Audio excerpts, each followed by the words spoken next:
Public Service and Youth Principal Secretary Lillian Mbogo Omollo was put to her defense over allegations of corruption at the NYS involving about 9 billion shillings.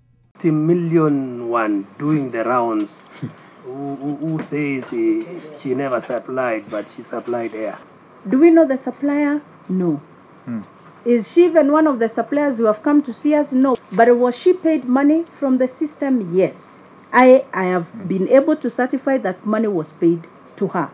Even though the PS acknowledged payment to ghost suppliers, she was adamant that the government had not lost 9 billion shillings. A loss of Kenya shillings 9 billion or 10 billion or 8 billion would mean that NYS was technically and operationally closed. The Auditor General further states, in addition, as required by Article 229 of the Constitution, based on the audit procedures performed, I confirm that nothing has come to my attention to cause me to believe that public money has not been applied lawfully and in an effective manner.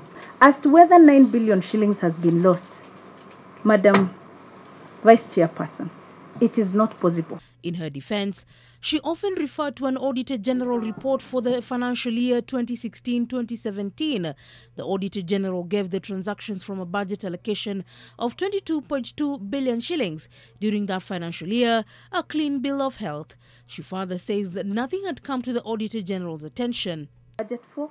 Can money be stolen? Yes. In any system that is manned by individuals, people there, it is garbage in, garbage out.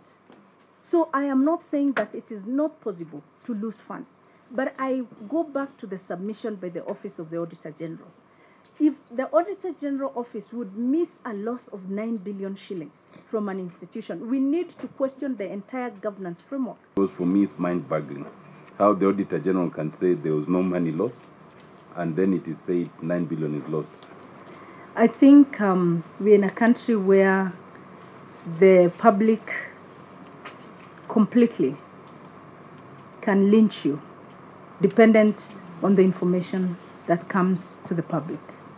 Other than defending herself against allegations of corruption this morning, Lillian Mbogo Omollo has now said in not so many words that she could be a subject of fights from those whom she has touched on the wrong footing based on the decisions she made about tenderpreneurs inside the NYS. I don't think this job is also for the faint-hearted.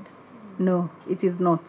And when you make this kind of savings, it is likely to also attract with it a fair share of heat. NYS Director General Richard Ndubai defended the institution's changes to their procurement procedures when sourcing for commodities such as meat, powdered milk, oil and uniforms, saying that they had saved them billions of shillings.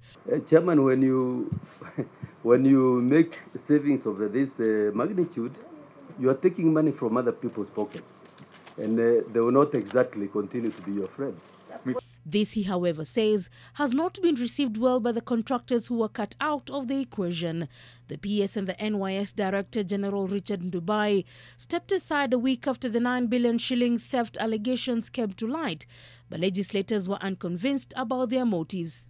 And when you are doing such a good job in the office, why did you step aside? No, I am not throwing the towel, not at all. The reason that we have stepped aside is to allow for an objective process. I don't think amidst the noise and the clamor, it would have been very easy even for the investigating officers to objectively investigate the matter. The PS also acknowledged that 17 billion shillings paid out between 2013 and 2015 could not be accounted for.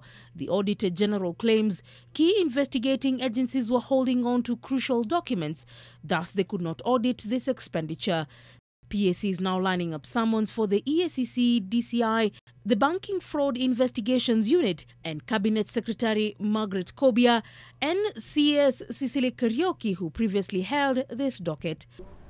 Allow me not to go into that space. You can see I've completely failed to go into that space because until I am served with the formal issue to respond to, I think Geneva is not the right place for me to respond to that.